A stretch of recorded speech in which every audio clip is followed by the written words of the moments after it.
ভারতের দক্ষিণী চলচ্চিত্র ইন্ডাস্ট্রির অভিনেতা নাগা চৈতন্যের সঙ্গে সংসার ভাঙার পর একের পর এক ঝড় বয়ে গেছে অভিনেত্রী সামান্থা রুথ প্রভুর জীবনে।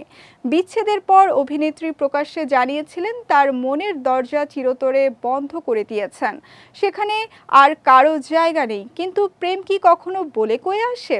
যে সামান্থা মনের দরজায় তালা দিয়েছিলেন তার মনের নাগাল পেলেন বলিউডের পরিচালক রাজ নিদিমুরু।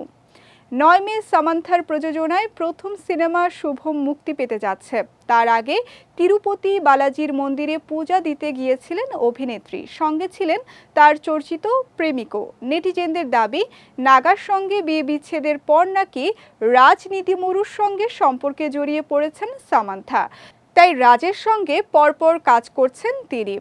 ২০২৪ সালের নভেম্বরে ওটিটি প্ল্যাটফর্মে মুক্তি পায় রাজ এবং ডিকের পরিচালিত সিটাডেল হানিবানি নামের ওয়েব সিরিজ, যেখানে অভিনয় করতে দেখা গেছে সামান্থাকে। শুধু তাই নয়, ২০২১ সালে রাজ ডিকে পরিচালিত দ্য ফ্যামিলি ম্যান দ্বিতীয় সিজনেও অভিনয় করেছিলেন সামান্থা।